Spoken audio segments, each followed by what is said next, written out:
Hello everyone, अस्सलाम वालेकुम। I am doctor Shabnam फैज़ और आज का ये मेरा वीडियो है। एक छोटा सा इन्फॉर्मेशन है कि हमें जो सर में चोट लगता है, हेड इंजरी होता है, उसके बाद हमें कुछ सिम्टम्स देखने को मिलते हैं। तो हम लोगों को कौन से सिम्टम्स अगर देखने को मिलते हैं तो उसके बाद हमें फ़ौरन ही उस पेशेंट को हॉस्पिटलाइज़ करना चाहिए या उसको सीटी स्कैन कराना चाहिए। उस पेशेंट का कौन से सिम्टम्स जो हैं उसको हमें देख के समझना चाहिए कि इसको इंटरनल इंजरी हो गया है या हो सकता है।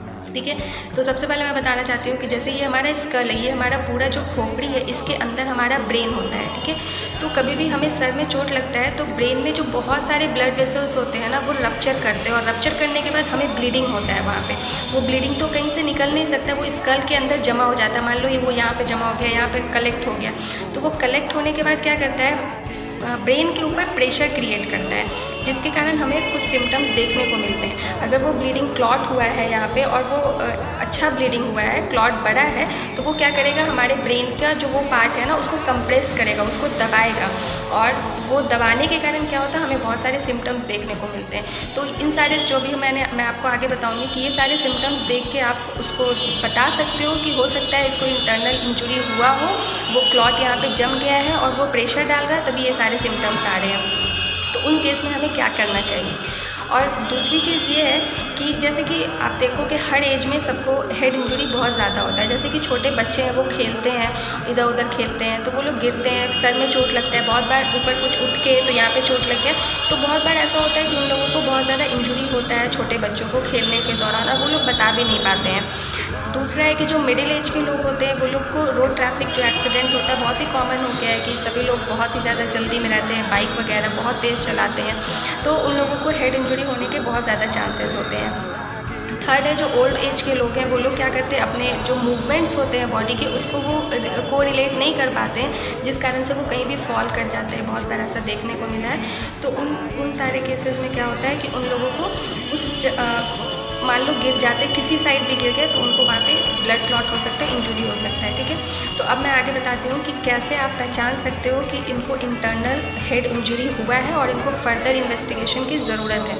सबसे पहला सिम्टम्स ये है कि अगर कोई पेशेंट आपके पास आता है या आपके फैमिली मेम्बर्स ही गिरते हैं, अल्लाह ना करे, बट अगर आपके फैमिली मेम्बर्स को ही ब्रेन में इंजरी होती है, चोट होती है, तो सबसे पहला सिम्टम्स है कि वो पेशेंट फ़ौरन ही चोट लगने के बाद अनकॉन्शियस हो जाता है, वो बेहोश हो जाता है। बेहोश हो जाएगा तो आप समझ जाइए कि उसको कहीं ना कहीं इंटरनल इंजरी हुआ है, इसी कारण से बेहोश हुआ है वो। बहुत बार ऐसा भी होता है कि पर्सन बेहोश होने के बाद थोड़ी देर के बाद वो उठ जाता है, नॉर्मल सारे फंक्शन काम वगैरह कर लेता है और फिर से वो बेहोश हो जाता है। ये और भी ज़्यादा ख़राब है, इसको लूसिड इंटरवल का टाइम कहते हैं। अगर उस पेशेंट में लूसिड इंटरवल आया है तो उसका इंजरी और भी ज़्यादा वर्स्ट कंडीशन में, आपको फ़ौरन ही उसका सीटी स्कैन ऑफ ब्रेन कराना चाहिए और देखना चाहिए किस पार्ट में इंजरी हुआ और फर्दर ट्रीटमेंट के लिए ले जाना चाहिए। फर्स्ट सिम्टम्स तो ये हुआ। सेकेंड सिम्टम्स ये है कि अगर आपको हेड इंजरी हुआ है, अगर आपको चोट लगी है, कहीं भी चोट लगी, उसके बाद आपको वॉमिटिंग हो गया, अगर आपको उल्टी आ गया और एक एपिसोड ऑफ वॉमिटिंग से ज़्यादा हुआ है, यानी कि एक से ज़्यादा 2, 3, 4 वॉमिट हो रहा है आपको बार बार, तब भी आपको फर्दर इन्वेस्टिगेशन की ज़रूरत है, क्योंकि आपको हो सकता है, और हो क्या सकता, मतलब 99% आपको इंटरनल इंजरी हुआ है, तभी आपको वॉमिट आ रहा है बार बार। दो चीज़ तो ये हो गया।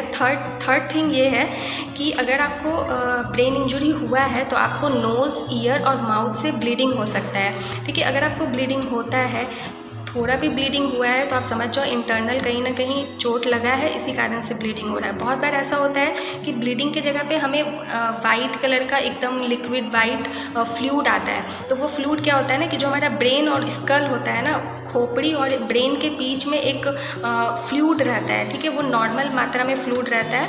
वो फ्लूइड जो पानी के जैसा होता है, वो क्या करता है, हमारे ब्रेन को प्रोटेक्ट करके रखता है और शॉक एब्जॉर्बर का काम करता है। तो ये फ्लूइड बहुत बार चोट लगने से ना लीक कर जाता है, तो वो नोज़ और ईयर से हमारा लीक कर सकता है। तो अगर आपको वाइट कलर का स्टिकी टाइप का फ्लूइड भी लीक किया है ना, तब भी आपको फर्दर इन्वेस्टिगेशन की ज़रूरत है। वो CSF उसको बोलते हैं, तो हो सकता है आपको CSF लीक किया हुआ। ठीक है, 3 चीज़ तो ये हो गया। चौथा चीज़ सबसे इम्पॉर्टेंट है कि अगर आपको सर में चोट लगी और आपको सीज़र का अटैक आ रहा है, अगर आपको मिर्गी का अटैक आ रहा है, दौरे पड़ रहे हैं, तब भी आपको बहुत ही ज़्यादा इंटरनल इंजरी हुआ और आपको फर्दर इन्वेस्टिगेशन और हॉस्पिटलाइज होने की ज़रूरत है। ये 4 सिम्टम्स हैं जो कि आप देख के पहचान सकते हो कि इस पेशेंट को इंटरनल इंजरी ज़्यादा हुआ है। Stay healthy. अल्लाह हाफ़िज़।